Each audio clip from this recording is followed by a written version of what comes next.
नमस्कार बच्चों, कैसे हैं आप सब। आशा करती हूँ आप सभी अच्छे होंगे, स्वस्थ होंगे, खुश होंगे और अपनी पढ़ाई भी अच्छे से कर रहे होंगे। तो जैसा कि आप सभी जानते हैं, मैं हूँ आपकी हिंदी की अध्यापिका और मैं स्वागत करती हूँ आप सभी का आईसीटी वर्चुअल क्लासरूम में। और आज हम यहाँ पर एकत्रित हुए हैं पढ़ने के लिए क्लास 8 की हिंदी। क्लास 8 की हिंदी में हमने अपने पिछले सेशन में शुरू किया था अपने हिंदी व्याकरण का एक पाठ, जो कि है शब्द के भेद, शब्दों के भेद अर्थ के अनुसार। तो शब्दों के भेद हम पहले भी पढ़ चुके हैं। आपका अर्थ के अनुसार क्या क्या भेद होते हैं वो हमने यहाँ पर बताया है। तो सबसे पहले हमने बताए पर्यायवाची शब्द, फिर हमने विलोम शब्द, फिर हमने बताए एकार्थक प्रतीत होने वाले शब्द, फिर हमने बताए अनेक शब्दों के लिए एक शब्द। तो इस तरह से हमने शब्दों के 5 भेद यहाँ पर आप लोग को बताए हैं।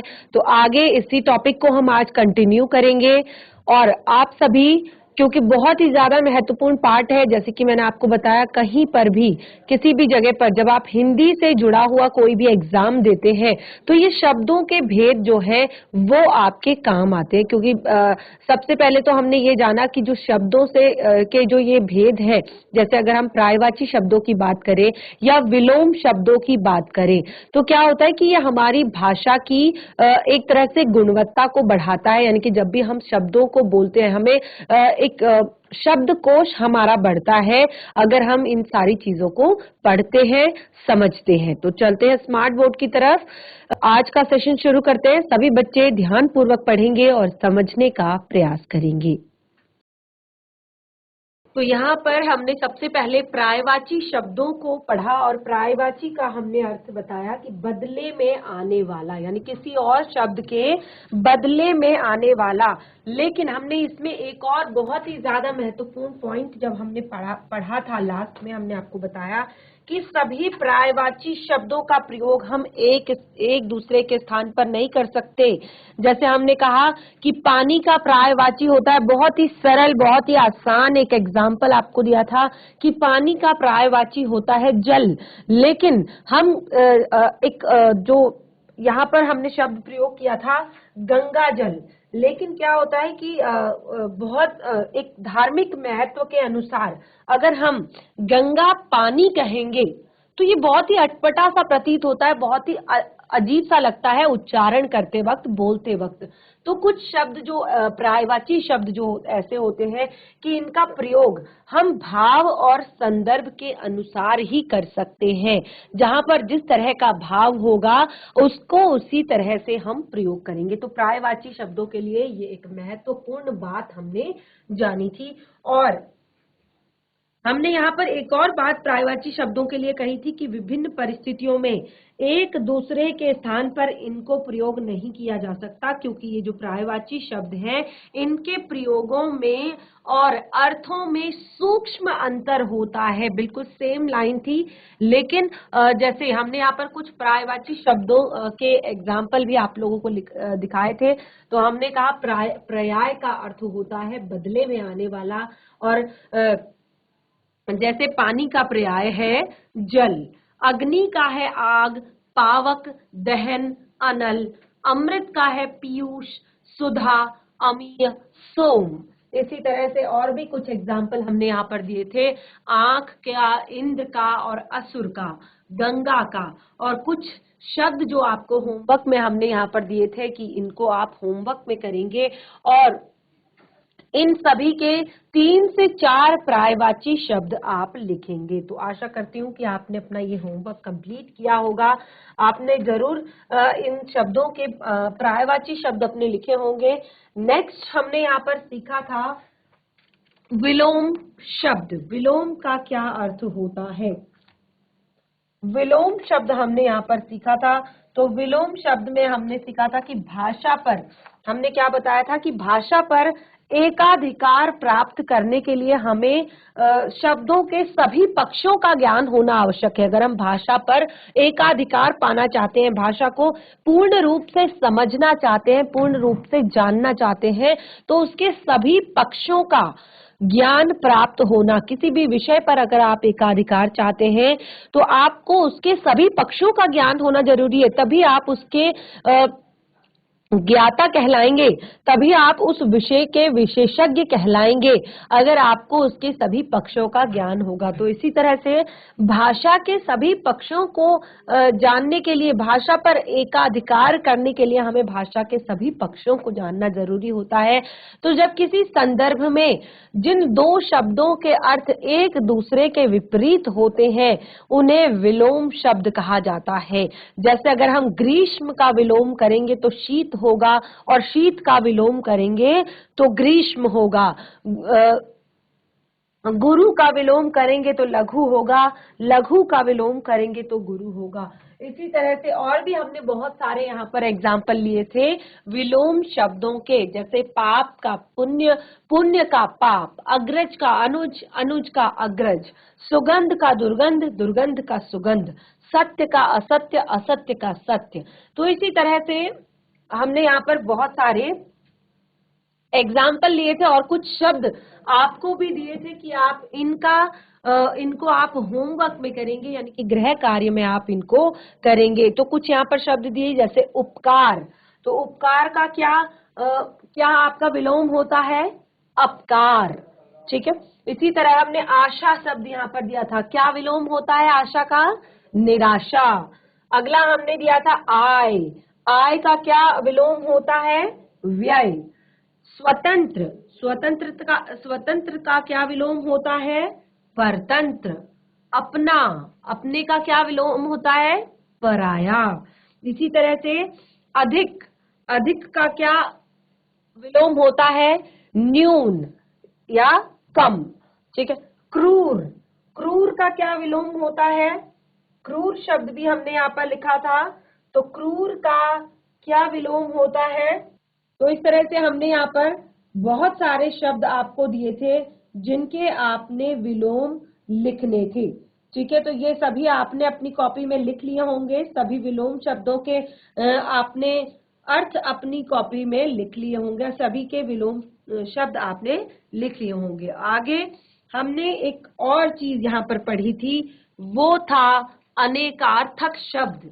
अनेकार्थक शब्द में हमने पढ़ा कि जिन शब्दों के एक से अधिक अर्थ होते हैं, यानी कि जिनके एक से अधिक अर्थ होते हैं, उन्हें अनेकार्थक शब्द कहते हैं। एक से अधिक अर्थ जिनके निकलते हैं, जैसे हमने यहाँ पर बहुत सारे एग्जाम्पल दिए। सुधा, सुधा का अर्थ होता है अमृत, दूध, जल, गंगा, मधु, पृथ्वी। साथ ही लक्ष्मी, लक्ष्मी का अर्थ होता है कमल, कमला, शोभा, धन, वैभव और सौभाग्य, और दुर्गा का नाम। तो इस तरह से बहुत सारे अलग अलग हमने अनेकार्थक शब्द यहाँ पर पढ़े। पत्र, पत्र का और बाकी जो अर्थ होते हैं वो होते हैं शंख, पत्ता, चिट्ठी। आम, आम का अर्थ होता है साधारण या एक प्रसिद्ध फल भी आप कह सकते हैं। अजान यानी कि कच्चा भी आप कह सकते हैं। तो एक तरह से इस तरह हमने बहुत सारे यहाँ पर अनेकार्थक शब्द लिखे हैं, और कुछ अनेकार्थक शब्द आपको लिखने को हमने यहाँ पर दिए हैं कि इन अनेकार्थक शब्दों को आप लिखेंगे। उसके बाद हमने जो यहाँ पर अनेकार्थक शब्द दिए हैं वो आपने जरूर अपनी कॉपी में लिखे होंगे। तो ये अनेकार्थक शब्द हमने एक दिया था सोना। तो सोने का क्या अलग अर्थ होता है? जैसे हमने एक एग्जाम्पल दिया था कनक, तो इसका एक एग्जाम्पल सोना, धतूरा, गेहूं, पलाश। तो इस तरह से इसी को हम कंटिन्यू करते हैं। इसमें हम कुछ और अनेकार्थक शब्दों को भी लिखते हैं। तो जैसे तोता, एक शब्द है तोता, और इसमें मैंने आप लोग से कहा था कि आप अपनी कॉपी में से ढूंढेंगे जो अनेकार्थक शब्द, ऐसे किसी भी कविता से आप लेंगे, किसी भी कहानी से आप लेंगे और उनको लिखेंगे और उनके अर्थों को भी लिखेंगे। तो तोता यानी कि कीर, सुगा भी कहते हैं, सुग्गा भी कहते हैं, और शूक भी कहते हैं। इस तरह से और भी बहुत सारे एग्जाम्पल हमने यहाँ पर हमारे पास हैं। कनक का हमने लिख लिया था। भानु, भानु एक शब्द है। इसके भी बहुत सारे अर्थ हमारे निकलते हैं। सबसे पहले सूर्य, उसके बाद विष्णु,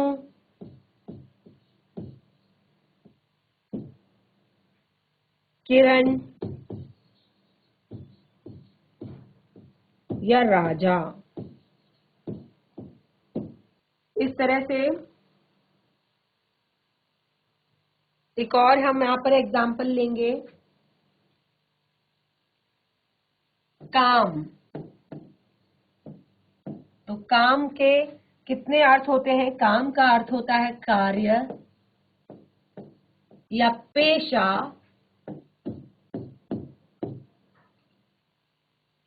या वासना या कामदेव।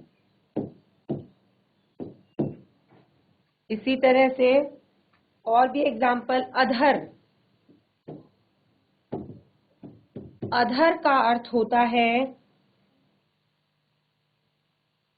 निचला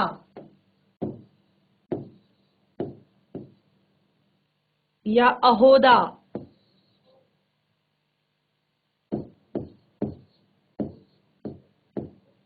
या होठ, होठ भी होता है अधर। तो इस तरह से कुछ एग्जाम्पल यहाँ पर है। नायक, अगर मैं कहूं नायक या गति, तो गति का अर्थ होता है चाल या दिशा या मोक्ष। इस तरह से नागरी, नागरी का अर्थ होता है नगर की स्त्री या चतुर स्त्री या देवनागरी लिपि।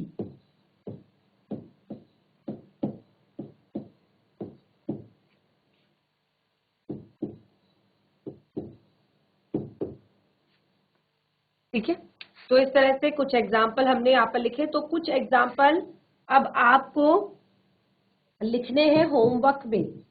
ये होमवर्क है, कुछ तो आपने किए होंगे। तप, बाल,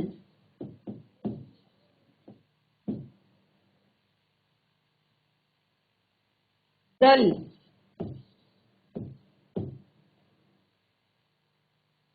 गुण,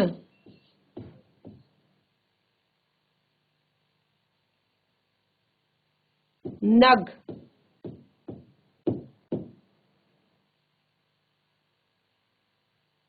आदि।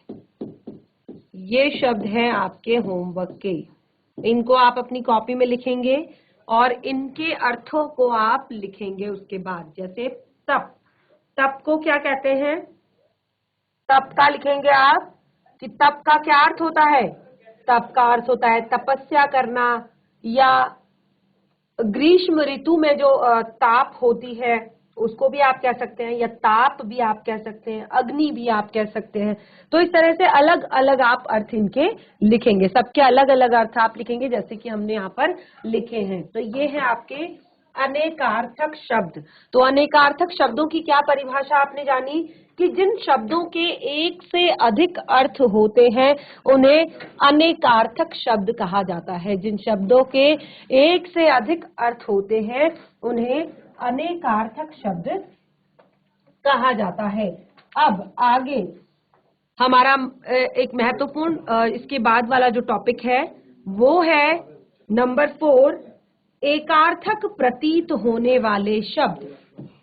नंबर 4 है एकार्थक प्रतीत होने वाले शब्द। ऐसे शब्द जो एकार्थक प्रतीत होते हैं, यानी कि लगता है कि इनका एक अर्थ है। देखिए ऐसे होता है कि हिंदी भाषा में कई बार आपको ऐसे अनेक शब्द मिलते हैं जो एकार्थक अर्थात एक जैसे अर्थ देने वाले प्रतीत होते हैं, एक जैसे अर्थ देने वाले आपको लगते हैं। लेकिन क्या होता है कि थोड़ा बहुत जब आप उनको ध्यान से पढ़ते हैं, जब आप उनको ध्यान से समझते हैं, तो क्या होता है, थोड़ा बहुत अंतर उनमें जरूर होता है। ये मैंने आपको शुरुआत में ही बताया था जब हमने यहाँ पर शब्दों के भेदों को लिखा था, सबको हमने क्लियर किया था। जैसे हमने कहा पर्यायवाची शब्द क्या होते हैं, या विलोम शब्द क्या होते हैं, या अनेकार्थक शब्द क्या होते हैं, तो इसको भी हमने क्लियर किया था कि एकार्थक प्रतीत होने वाले शब्द वे शब्द होते हैं जो समान अर्थ देने वाले होते हैं, प्रतीत होते हैं, लेकिन उनमें थोड़ा बहुत अंतर होता है। अतः इनके प्रयोग में बहुत ही सावधानी बरतनी चाहिए। और एक बहुत ही इंपॉर्टेंट एग्जाम्पल यहाँ पर दिया था अस्त्र और शस्त्र का। ठीक है, कई बार हम मुंह से भी बोल देते हैं कि अस्त्र है या शस्त्र है, लेकिन हमें दोनों का मतलब नहीं पता। हमें लगता है कि दोनों का मतलब हथियार होता है, लेकिन कैसा हथियार? अस्त्र अलग हथियार होते हैं, शस्त्र अलग हथियार होते हैं। तो इन दोनों में अंतर के कारण ही इसे कहा कि एकार्थक प्रतीत होने वाले शब्द। लगता तो है जैसे कि ये एक ही अर्थ दे रहे हैं, लेकिन इनमें अंतर होता है। तो देखिए इसको हम पहले लिख लेते हैं। जो देखिए यहां पर लिख लेते हैं पहले, जो एकार्थक अर्थात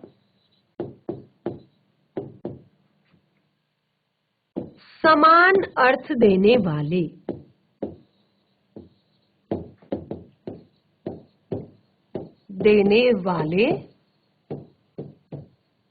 प्रतीत होते हैं। केवल प्रतीत होते हैं, वो सच में होते नहीं है, प्रतीत होते हैं,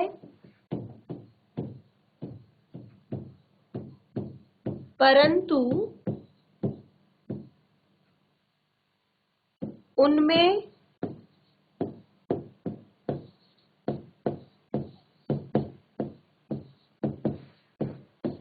थोड़ा बहुत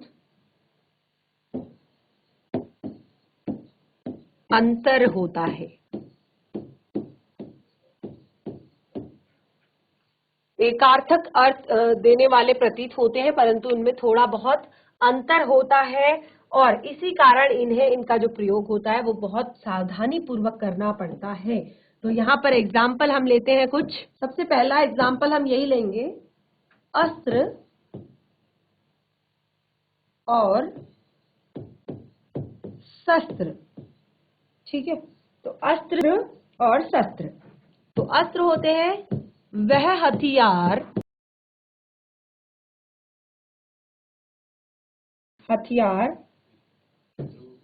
जो हाथ से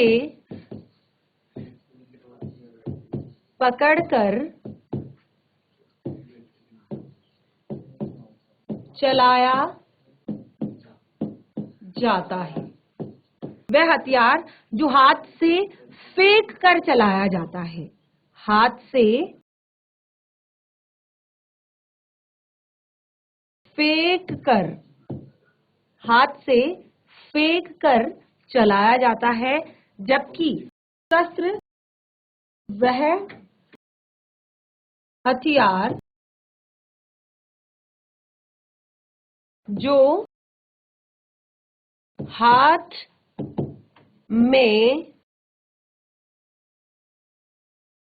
पकड़े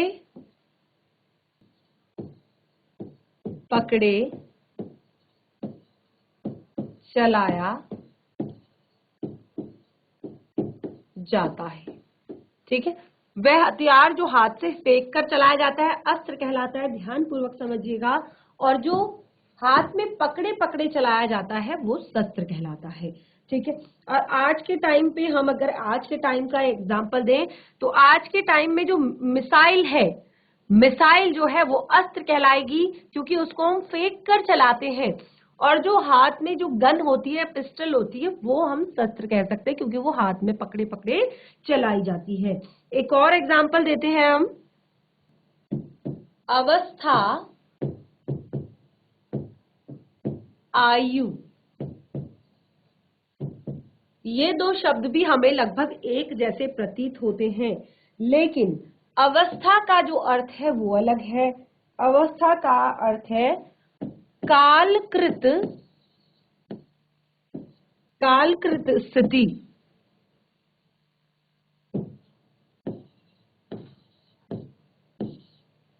कालकृत स्थिति। और आयु का अर्थ है उम्र। आयु का अर्थ है उम्र। ठीक है।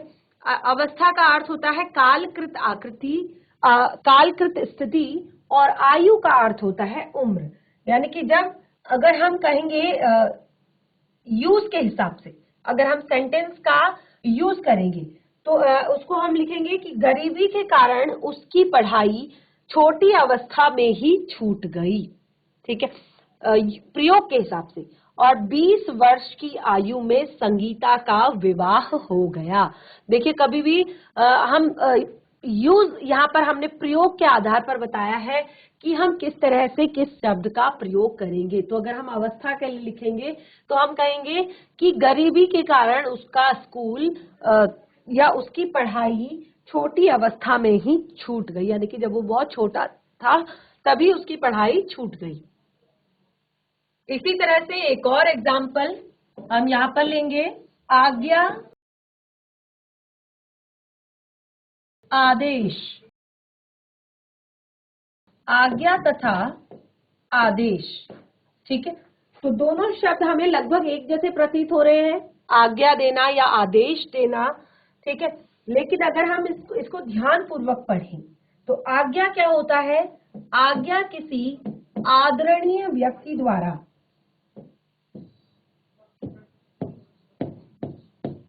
आदरणीय व्यक्ति द्वारा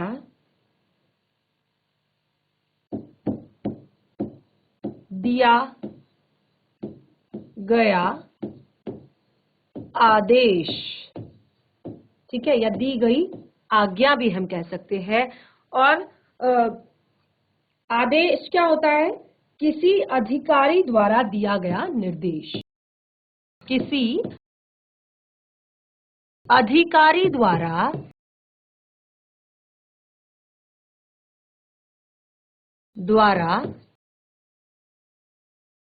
दिया गया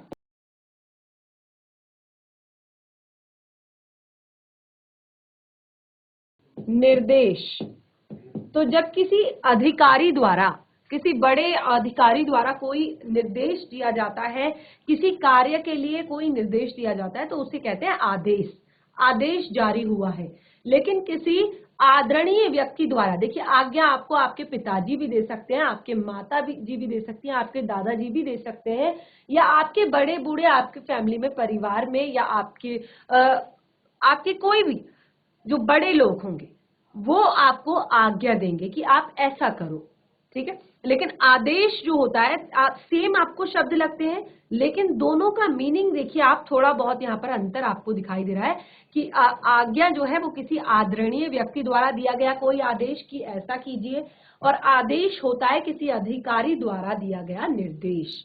ठीक है, जो आपको एक निर्देश के तौर पर दिया गया है। इस तरह से मृत्यु और निधन, मृत्यु और निधन सेम शब्द प्रतीत हो रहे हैं। हमें लगता है कि एक जैसे ही है, लेकिन दोनों में क्या है, थोड़ा बहुत अंतर आपको मृत्यु सामान्य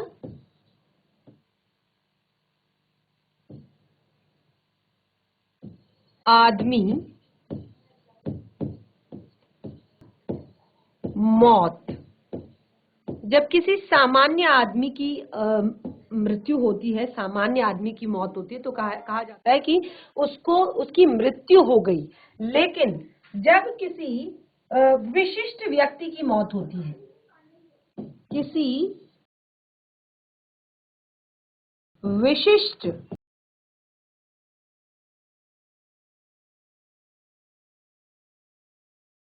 व्यक्ति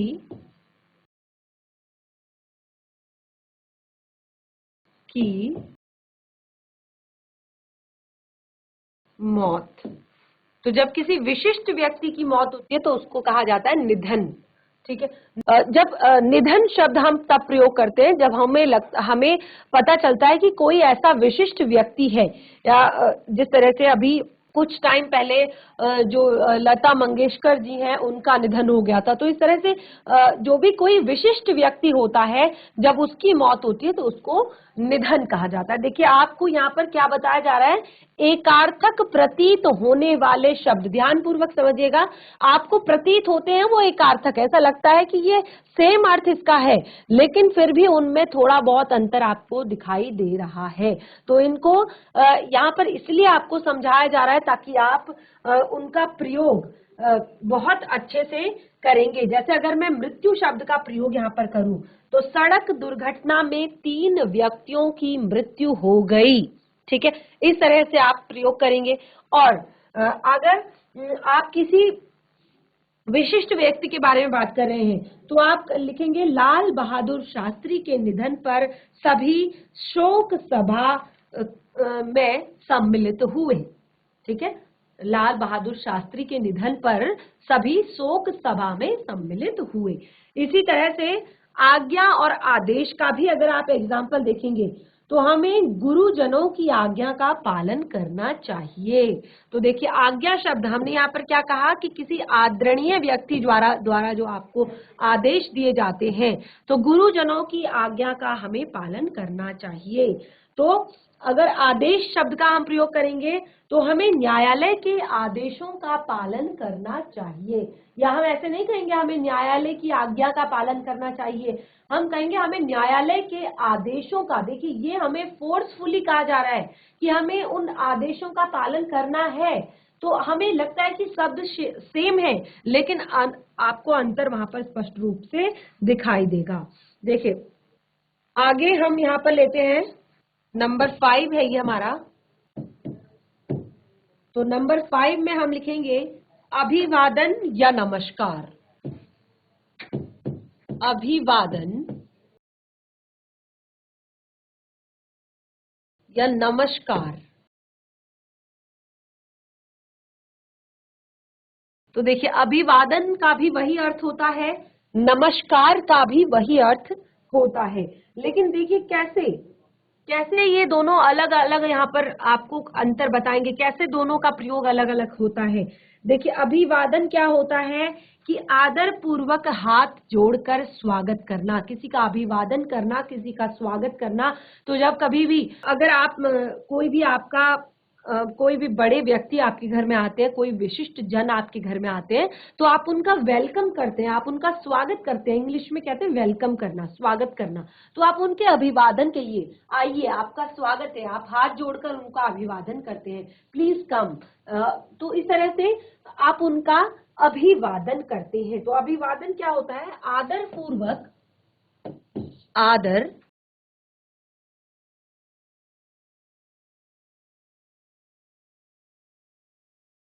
आदर पूर्वक हाथ जोड़कर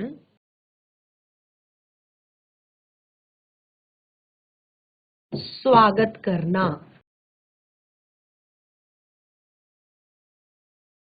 ठीक है, इसी तरह से नमस्कार की बात यहाँ पर की गई है। तो नमस्कार क्या होता है कि जब आप अपने समान अवस्था वालों को, जब आपके देखिए जब कभी आपके बड़े अपने घर में आते हैं, कोई बुजुर्ग आपके घर में आते हैं, तो आप उनके पैर छूकर उनका प्रणाम करते हैं, हाथ जोड़कर उनका स्वागत करते हैं। और नमस्कार तब होता है जब आप अपनी समान अवस्था वाले लोगों का अभिवादन कर रहे हो। समान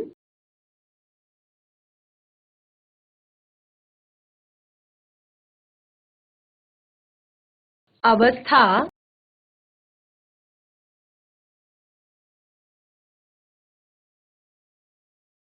वालों को। नमस्कार आप अपने समान अवस्था वालों को, यानी कि जो आपके सेम, जैसे आप कहीं पर ऑफिस में जाते हैं, स्कूल में जाते हैं, तो आप सबको विश करते हैं। इंग्लिश में अगर आप करते हैं तो गुड मॉर्निंग करते हैं, अगर हिंदी में करते हैं तो सबको नमस्कार करते हैं। ठीक है, तो इस तरह से अभिवादन में भी हमें लगता है कि दोनों शब्द समान है, लेकिन आप देख सकते हैं अंतर यहाँ पर थोड़ा बहुत हमें दिखाया गया है। तो देखिए एक और शब्द है यहाँ पर नंबर 6, कष्ट या दुख। ठीक है, कष्ट और दुख तो सेम सा हमें प्रतीत होता है, लेकिन अंतर आपको यहाँ पर भी देखने को मिलेगा। तो कष्ट की बात करें, कष्ट क्या होता है? कष्ट आपको किसी कार्य को करने से जो पीड़ा, किसी कार्य से होने वाली पीड़ा। ठीक है, और दुख, दुख क्या है? यह एक सामान्य भाव है। अब अंतर समझिए इसमें, कष्ट और दुख सेम प्रतीत होता है, लेकिन अंतर यहां पर भी आपको स्पष्ट रूप से देखने को मिलता है। अगर हम कष्ट की बात करें तो कष्ट होता है जब किसी काम से होने वाली पीड़ा, किसी कार्य से होने वाली पीड़ा, और ये एक सामान्य, और दुख जो है ये एक सामान्य भाव है। तो क्या होता है कि कभी किसी के व्यवहार से, कभी किसी के किसी गलत काम से क्या होता है, हमारे मन को बहुत कष्ट पहुंचता है, हमारा मन जो है वो दुख जाता है, हमारे मन को बहुत फील होता है, एक दुख सा फील होता है। ठीक है, और दुख क्या है? दुख एक सामान्य भाव है।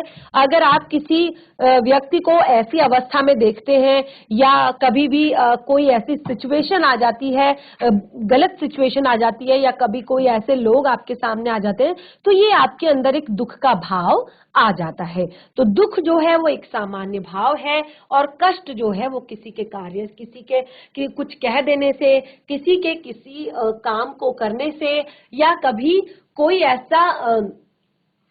ऐसी परिस्थिति आपके जीवन में आ जाती है कि आपको कष्ट आ जाता है, आपको दुख आ जाता है। ठीक है, तो ये हमने यहाँ पर बहुत सारे शब्द और भी हैं। अगर हम इस तरह से शब्दों को लिखते रहे तो काफी हमारा टाइम यहाँ पर निकलेगा। तो बहुत सारे शब्द ऐसे होते हैं, अगर आप देखें तो छाया और परछाई। देखिए, छाया और परछाई, छाया क्या होती है? अगर एक और एग्जांपल यहाँ पर लेते हैं, छाया और परछाई, सेम आपको सब साउंड सेम आता है, अर्थ आपको सेम लगता है, लेकिन छाया होती है हमेशा वृक्ष की। छाया हमेशा किसकी होती है? वृक्ष की। परछाई होती है व्यक्ति की। ठीक है, तो छाया होती है आपकी वृक्ष की, परछाई होती है आपकी किसी भी व्यक्ति की। अगर हम कहें लज्जा और ग्लानि, ग्लानि और लज्जा,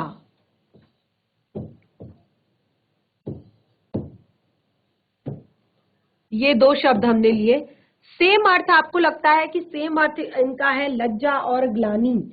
तो देखिए दोनों का अर्थ आपको सेम लगता है, लेकिन ग्लानि क्या होता है कि जब कोई भी गलत काम किया जाता है, ठीक है, तो उस पर ग्लानि क्या होता है कि उस गलत काम पर एकांत में या दुखी होकर पछताना।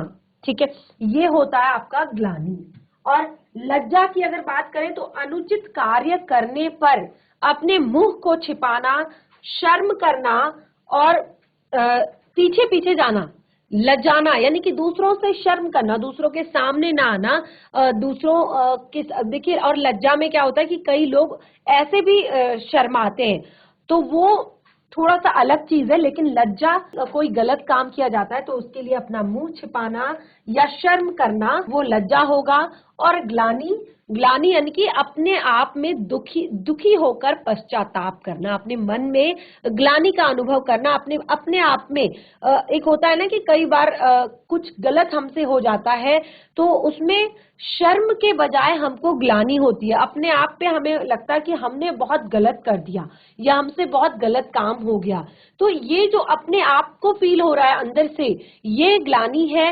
और जब हम दूसरों के सामने अपने कोई गलत काम को करके दूसरों के सामने जाने से डरते हैं, घबराते हैं, शर्म करते हैं, ये है लज्जा। तो इस तरह से एकार्थक प्रतीत होने वाले हमने बहुत सारे शब्द यहाँ पर कर लिए। अनेक शब्दों के लिए एक शब्द, तो इसको हम अपने नेक्स्ट सेशन में कंटिन्यू करेंगे। तो बच्चों आज हमने इसका आपका फोर्थ पार्ट जो है अनेकार्थक शब्दों को भी हमने यहाँ पर पढ़ लिया है और एकार्थक प्रतीत होने वाले शब्दों को भी हमने समझ लिया है। नेक्स्ट हमारा टॉपिक है कि अनेक शब्दों के लिए एक शब्द, जो कि बहुत ही ज्यादा महत्वपूर्ण है, तो उसको हम कंटिन्यू करेंगे अपने नेक्स्ट सेशन में। आज हमने जितना भी पढ़ा है इसको घर पर जरूर रिवाइज करें और जो भी यहाँ पर एग्जाम्पल मैंने लिखवाए हैं उस तरह के और भी एग्जाम्पल आप लिखने का प्रयास करेंगे। हम मिलेंगे अपने नेक्स्ट सेशन में, तब तक के लिए धन्यवाद। आपका दिन शुभ हो।